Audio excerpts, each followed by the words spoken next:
예시 우리 하나님 말씀 예레미야서 27장 1절에서 11절 말씀입니다. 우리 한 절씩 교독하겠습니다. 요시야의 아들 시드기야가 유다 왕이 되어 다스리기 시작할 무렵에 주님께서 예레미야에게 말씀하셨다. 주님께서 나에게 이렇게 말씀하셨다.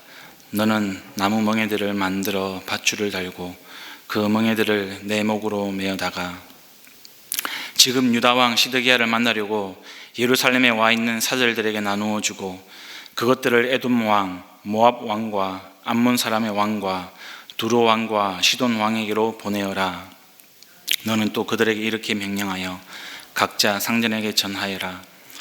나 만군의 주 이스라엘의 하나님이 말한다. 너희는 각자 상전에게 전하여라. 내가 큰 권능과 편팔로 이 땅을 만들고 이 땅 위에 있는 사람과 짐승도 만들었다. 그러므로 나의 눈에 드는 사람에게 이 땅을 맡기겠다. 지금 나는 이 모든 나라를 나의 종 바빌로니아 왕 느부갓네살의 손에 맡겼으며 들짐승도 그에게 맡겨서 그가 부리게 하였다. 그러므로 모든 민족이 느부갓네살과 그의 아들과 그의 손자를 섬길 것이다. 물론 바빌로니아도 망하고 느부갓네살도 망할 때가 올 것이다. 그때가 되면 그의 나라도 강한 족속들과 위대한 왕들을 섬길 것이다. 그러나 바빌로니아 왕 느부갓네살을 섬기지 않으며 바빌로니아 왕의 멍에를 목에 매지 않는 민족이나 나라가 있으면 나는 그 민족을 전쟁과 기근과 연병으로 처벌했으라도 그들을 바빌로니아 왕의 손에 멸망당하게 하겠다. 나 주의 말이다. 그러므로 너희에게 있는 예언자들이나 점쟁이들이나 해명가들이나 박수들이나 마술사들이 너희에게 바빌로니아 왕을 섬기지 않게 될 것이라고 말해도 너희는 듣지 말아라. 그들의 예언은 거짓이다. 너희가 그들의 말을 듣게 되면 너희는 고향 땅에서 멀리 쫓겨나게 될 것이다. 내가 너희를 내쫓아 멸망하게 할 것이다. 함께 읽겠습니다. 그러나 바빌로니아 왕의 멍에를 목에 메고 그를 섬기는 민족에게는 내가 고향 땅에 남아 농사를 지으며 그대로 살 수 있게 하겠다. 나 주의 말이다. 예, 아멘. 성도 여러분, 우리가 우스갯말로 이런 말을 자주 하죠. 쓰레기차 피하다가 똥차에 치인다. 이런 우스갯소리를 자주 합니다. 오늘 시드기야 왕의 모습이 그런 모습입니다. 이 바벨론의 지배라는 이 쓰레기차를 피하다가 이 나라가 멸망하는 그런 똥차에 치인 모습이죠. 우리가 앞장을 보시면 어제 본문에서는 요야김 왕이 통치하던 그런 이제 이야기에 우리가 상황을 보게 됩니다. 그리고 오늘 본문은 이 남유다 마지막 왕이었던 이 시드기야 왕이 다스리던 그런 주전 594년 그리고 593년 이쯤의 시기에 예레미야의 상황과 또 이 이스라엘의 상황을 우리가 남유다의 상황을 보게 됩니다. 이 본문의 상황을 바르게 이해하기 위해서는 이 시드기야 왕과 또 시대 상황에 대한 이해가 좀 필요합니다.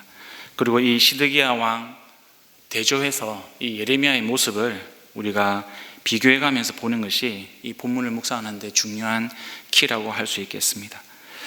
오늘 본문을 보면서 우리가요, 이 오해를 해서는 안 되는 부분이 있습니다. 지금 시드기야 왕의 모습을 보면서 이 바벨론의 지배로부터 벗어나는 것이 어떤 남유다의 독립을 위한 어떤 숭고한 뜻을 가진 어떤 행동이다. 그렇게 오해를 해서는 안 됩니다. 지금 시드기야는요, 이 바벨론으로부터 벗어나기 위해서 이스라엘 민족의 어떤 자주적인 그런 독립을 쟁취하기 위해서 주님의 뜻을 이루기 위해서 노력하고 또 애쓰고 있는 것이 아니라 지극히 인간적인 그런 면모에서 그런 이유에서 바벨론을 택할 것인가 이집트를 택할 것인가, 분명히 하나님께서 바벨론에게 우리가 지배를 받더라도 그것을 하나님의 뜻으로 주셨는데 이 사람은 그것을 지극히 인간적인 이유 때문에 거부하고 자기 눈에 좋아 보이는, 이로워 보이는 그런 이집트를 의지하는 모습을 보이고 있습니다. 이 시드기야 왕이라는 사람에 대해서 우리가 조금 더 이해를 해야 될 필요가 있습니다.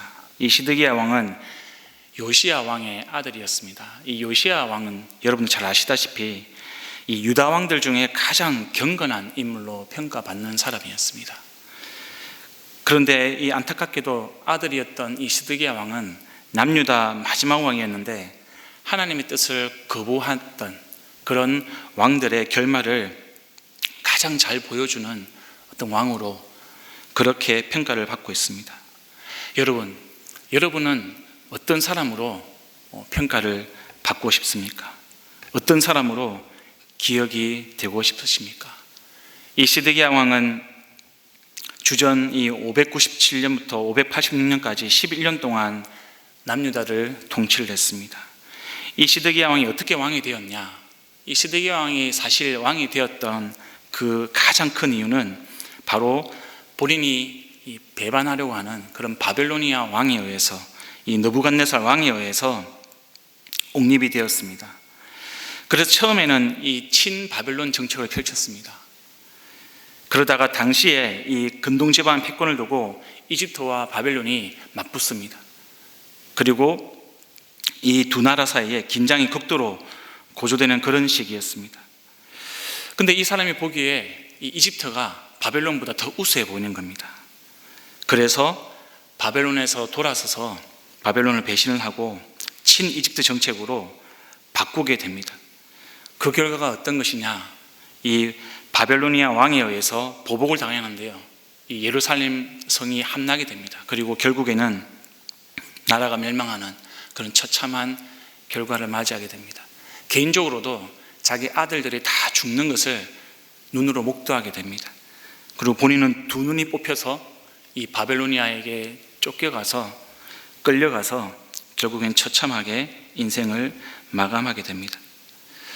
오늘 본문에서는 지금 이 시드기야 왕이 바벨론에게 끌려가기 전에 이 바벨론을 배신하려고 주변의 이 이방 민족들의 사절들을 불러가지고 함께 그 반역을 의논하는 그런 장면입니다. 우리가 이 시드기야를 보면서 우리가 반면교사로 삼아야 됩니다. 반면교사. 이렇게 실패한, 그리고 하나님의 뜻을 저버리고 자기의 이익을 따라서, 자기의 눈에 좋아 보이는 현상을 따라서 살아가는 인생의 모든 중요한 문제들을 결정하는 시드기야를 통해서 우리는 반면교사를 삼아야 되는데, 첫 번째로 시드기야가 이 예레미야를 통해서 계속 이집트를 의지하지 말라는 그런 하나님의 말씀을 듣습니다. 이 사람이 하나님의 말씀을 몰랐던 것이 아니라 하나님의 말씀을, 이집트를 의지하지 말라는 하나님의 경고를 끝까지 거부하고 이집트를 의지하는 그런 모습을 보입니다. 우리가 그것을 통해서 반면 교사를 삼아야 합니다. 이렇게 하나님의 말씀을 거부하고 주변의 이방 민족들의 말을 따라서 이집트를 의지한 이 왕의 모습, 그 결과가 말씀드렸다시피 나라가 멸망하는 그런 결과를 맞이하게 됩니다. 우리도 마찬가지죠. 하나님의 말씀을 붙들지 않고 인간적인 다른 방법을 의지할 때 우리도 시드기야의 인생처럼 어두운 결과를 맞이하게 될 겁니다. 두 번째로 우리가 시드기야가 이 이집트를 선택한 이유에서 우리는 또 반면교사를 삼아야 합니다. 시드기야가 이집트를 선택한 이유가 무엇이었습니까? 그 사람은 하나님 뜻보다는 주변 사람들의 이 시선을 의식해서 주변 사람들의 말을 더 들었기 때문에 이 하나님의 뜻을 저버렸던 사람입니다. 지금도 이 주변에 5 이방 족속들의 사절들을 불러가지고 이 반역을 꽤 하고 있습니다. 그는 예레미야가 반복해서 전하는 하나님의 예언은 거부하고 자기가 듣기 좋은 말, 자기가 듣고 싶어 하는 말을 쫓아서 하나님의 마음을 거부하고 하나님의 뜻을 거부하고 사람들의 뜻을 따라서 자기의 인생의 문제를 결정하는, 나라의 운명을 결정하는 그런 우를 범하고 있습니다. 그는 관리들과 귀족들을 두려워했습니다. 그래서 하나님의 말씀에 불순종하는 그런 길로 가게 됩니다. 심지어는 자기에게 하나님의 말씀을 전하는 예레미야를 웅덩이에 가두는 그런 일도 범하게 되는 것이죠. 여러분, 우리의 모습은 어떻습니까? 우리가 인생의 문제를 만나게 될 때 우리가 해결하고 싶은 그런 문제가 우리에게 주어졌을 때, 우리가 어려움을 겪을 때, 우리가 시련을 당할 때 우리는 어떤 선택을 하고 어떤 모습으로 하나님께 나아가고 있습니까?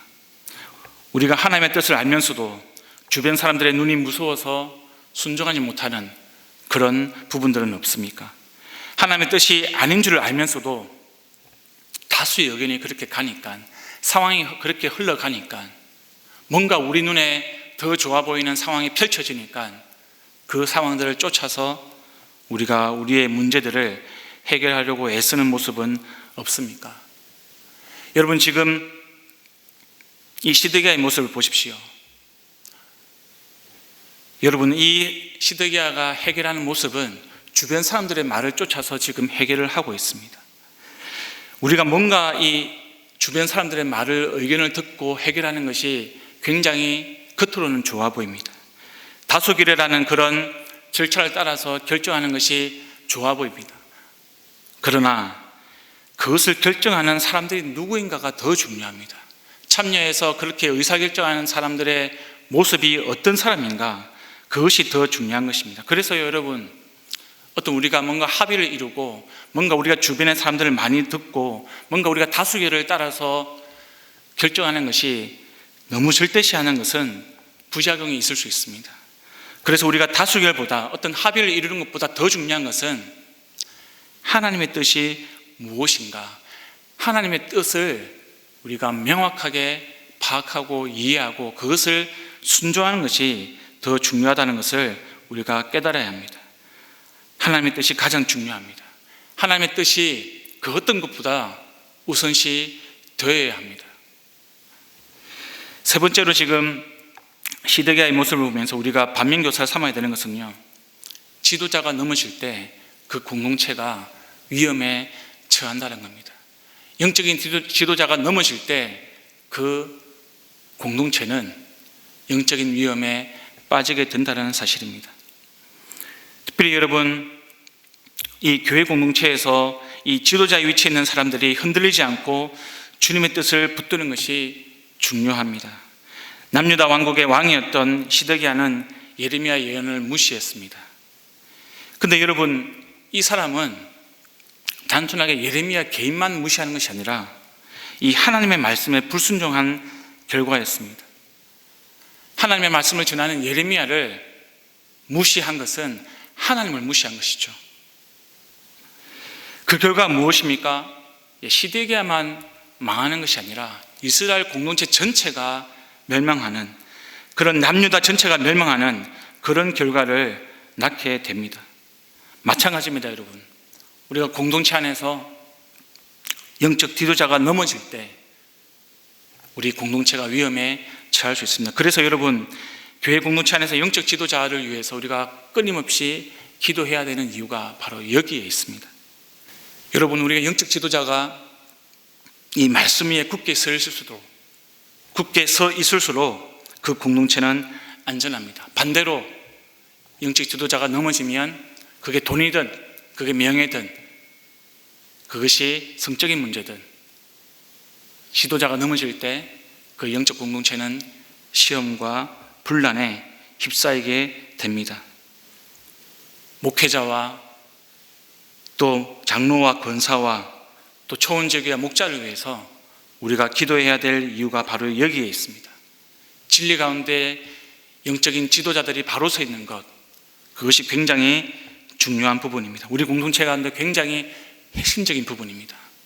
우리가 깨어 기도해야 합니다. 가정도 마찬가지입니다. 여러분, 우리 가정에서 우리 부모님이 바로 서 있는 것이 굉장히 중요합니다. 그래서 여러분, 우리가 어릴 때부터 자녀들에게 우리 아빠를 위해서, 우리 엄마를 위해서 기도하자, 이렇게 자녀들과 함께 기도하는 것이 중요합니다. 부모님과 함께 기도하는 것이 굉장히 중요합니다. 근데 여러분, 기도할 때 아빠가 승진하게 해주십시오, 우리 집이 경제적으로 부유하게 해주세요, 이렇게만 기도하지 마시고요, 정말로 이 아빠 엄마가 하나님 말씀을 잘 깨닫게 해주세요. 정말 하나님 말씀에 우리 엄마 아빠가 순종하게 해주세요. 하나님 말씀을 붙들고 살게 해주세요. 얘들아, 우리가 이렇게 엄마 아빠를 위해서 기도하자. 우리가 함께 기도하는 것이 중요합니다. 지도자가 말씀 가운데 바로 서야 공동체가 바로 섭니다. 우리 부모가 바로 서야 가정이 바로 섭니다. 그것이 영적인 원리입니다. 그것이 시드기야를 통해서, 예레미야를 통해서 하나님이 보여주시는 하나님의 영적인 공동체의 원리라는 것을 우리가 기억을 해야 합니다. 반면에 여러분, 우리 공동체 가운데 바로 서 있는 지도자를 또 한 명 우리가 보게 됩니다. 시드기야와 다르게 예레미야가 등장합니다. 여러분, 시드기야는 우리가 반면교사를 삼아야 되는 그런 모델입니다. 그런데 여러분, 예레미야는 그 반대로 정면교사, 발을증자를 사용해서 우리가 이 예레미야를 통해서는 우리 자신을 스스로 고치는, 예레미야를 통해서 하나님께서 우리에게 주시는 모델을 붙들고 우리가 씨름을 해야 됩니다.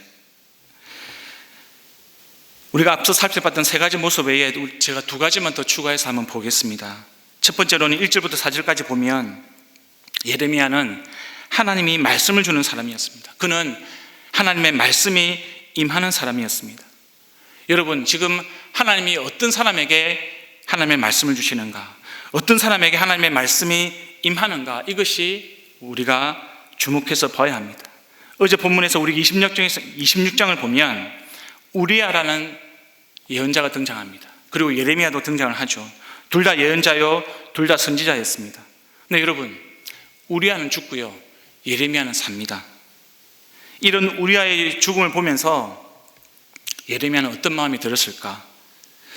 그에게도 두려움이 있지 않았을까요? 그에게도 이 죽음이라는 두려움이 있지 않았겠습니까? 근데 여러분, 오늘 본문을 보십시오. 예레미야는 그 죽음의 두려움을 뒤로 한 채 왕과 사신들이 회의하는 자리에 가서 하나님의 말씀을 선포하고 있습니다. 그냥 말로만 전하는 것이 아니라요, 하나님 시키는 그대로 그는 행동을 합니다. 말씀대로 나무 멍에들을 밧줄에 달고 자기 목에 메고 이 회의장에 들어가고 있습니다. 왕의 앞에 나아가서 그렇게 하나님이 주신 대로 주의 말씀을 선포하고 있습니다. 여러분, 이 멍에라는 것은 그 고대 근동 사회에서는 다른 나라가 정복이 될 때 그것을 어떤 신의 멍에로 지운다. 신이 우리에게 멍에를 지워서 우리가 이렇게 다른 나라의 지배를 받는다라는 상징으로 멍에를 사용했습니다.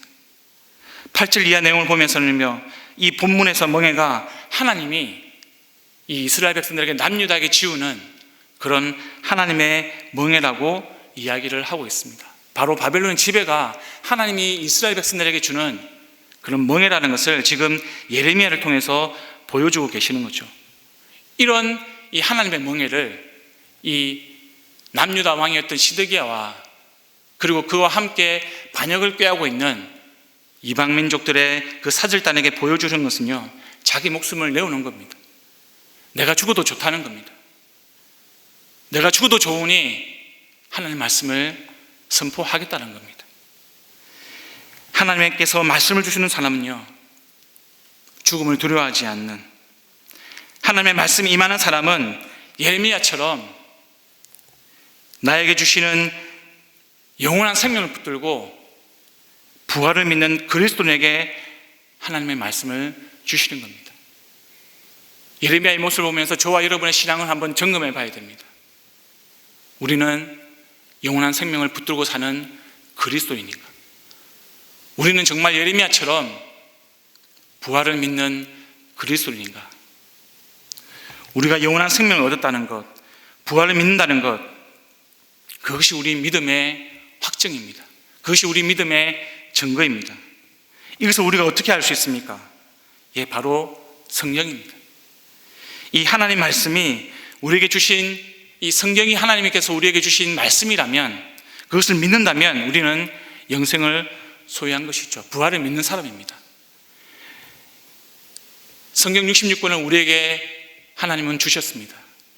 이 시대는 예레미야를 통해서 하나님께서 말씀하셨지만, 이제는 성경 66권을 통해서 하나님은 우리 공동체에게 예레미야처럼 말씀을 주십니다. 우리는 언제든지 어느 곳에서든지 주의 말씀을 볼 수가 있습니다. 들을 수가 있습니다. 그래서 여러분, 성경을 통해서 우리는 하나님의 말씀을 듣고 깨닫는 것입니다. 이 성경을 통해서 우리는 하나님의 말씀이 무엇인지 알게 되는 것입니다. 그래서 여러분, 우리가 설교를 듣는 것은 하나님의 말씀을 듣는 시간입니다. 우리가 큐티를 하는 것은요, 그냥 우리가 좋은 글을 읽는 것이 아니라 하나님의 말씀을 듣는 것입니다. 하나님의 말씀을 보는 것입니다. 우리가 통독을 하는 것은 그냥 좋은 책을 우리 마음의 평안을 위해서 보는 것이 아니라 하나님께서 우리에게 말씀하시는 것을 듣는 시간이 바로 성경을 보는 시간이요, 듣는 시간입니다. 이것이 오늘날 하나님께서 우리에게 말씀해 주시는 길입니다. 두 번째로 우리가 이 예레미야를 통해서 한번 살펴봐야 될 모습은, 예레미야는 하나님이 어떤 분이신지 정확하게 알고 있는 사람이었습니다. 하나님이 어떤 하나님이신지, 어떤 신이신지 분명히 알고 있는 사람이었습니다. 당시 많은 사람들이, 특별히 거짓 예언자들, 마법사들, 그리고 해몽가들, 박수들이 있었습니다. 근데 그 사람들은 어떻게 하나님이 바벨론의 지배라는 멍에를 자신들에게 줄 수 있겠는가, 이렇게 생각하면서요, 그럴 수가 없다라고 주장했습니다. 이 바벨론의 지배는 하나님의 뜻이 아니라고 주장을 했습니다.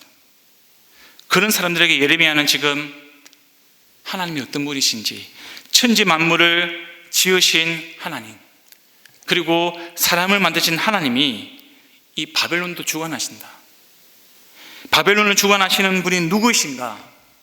바로 하나님이다, 이렇게 깨우쳐주고 있는 겁니다. 결국 바벨론도, 느부갓네살 왕도 하나님의 뜻에 따라서 멸망할 때가 올 것인데, 그렇게 멸망하게 만드시는 분도 하나님이다라고 이야기를 하고 있습니다. 예레미야는 지금 세상은 우연히 돌아가는 것이 아니라 확실하게 하나님의 주권과 계획하심에 따라서 움직인다는 것을 지금 깨우쳐주고 있습니다. 하나님이 바벨론을 통해서 이스라엘의, 남유다의 역사를 주관하신다는 것을 지금 예레미야는 선포를 하고 있는 것입니다. 성도 여러분, 하나님은요, 우리 교회에만 계시는 분이 아닙니다. 우리 성도들만 다스리는 분이 아니십니다. 하나님은 이 세상 모든 것을 창조하시고 모든 세상을 주관하시는 분이십니다. 이 시대와 역사를 주관하시는 분이십니다.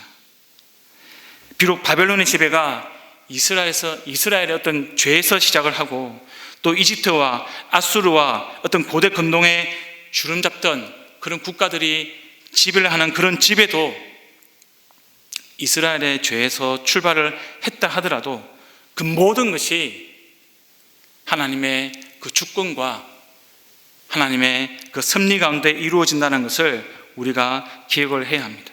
그래서 어떤 방향도 하나님의 철저한 그런 섭리에서 벗어나는 것이 없습니다.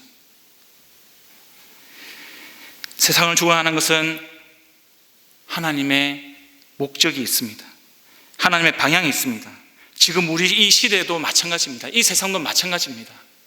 하나님이 교회만, 하나님이 그리스도인만 다스리는 것이 아니라 하나님은 우리 모두, 이 세상 모두를 주관하시는 분임을 우리가 기억해야 합니다. 그리고 그 세상을 주관하시는 하나님이라는 것을 우리가 깨닫고 끝까지 신뢰해야 되는 것이죠. 여러분, 세상을 주관하시는 분이 바로 하나님이십니다. 하나님은 저와 여러분을 다스릴 뿐만 아니라 이 세상 모든 만물을 다스립니다. 우리가 그것을 기억하고 그 하나님을 의지해서 우리가 기도를 해야 하는 것입니다. 코로나 때문에 우리가 점점 힘들어지고 있습니다. 코로나가 길어지고 있습니다. 여러분, 그러나 하나님이 세상을 주관하십니다. 하나님이 만물을 주관하십니다. 하나님이 우리를 인도하십니다. 그 세상 가운데 우리를 붙드십니다. 하나님의 손길을 우리가 볼 수 있어야 합니다. 그 손길을 붙드는 저와 여러분이 되기를 간절히 소망합니다. 이 시간 우리가 말씀을 기억하면서 함께 기도하시겠습니다. 하나님, 시드기야가 또 예레미야를 통해서 내가 하나님의 말씀 가운데 서는 자가 되게 도와주십시오. 두 번째로, 우리 내일은 주일 예배를 드리는 날입니다. 하나님, 내일 예배를 통해서 하나님 말씀을 듣게 하여 주시고, 내일 예배를 통해서 말씀을 깨닫게 하시고, 내일 예배를 통해서 순종할 수 있게 도와주십시오. 그리고 여러분 가지고 나오신 기도 제목으로 함께 기도하시고 돌아가시겠습니다. 기도합니다.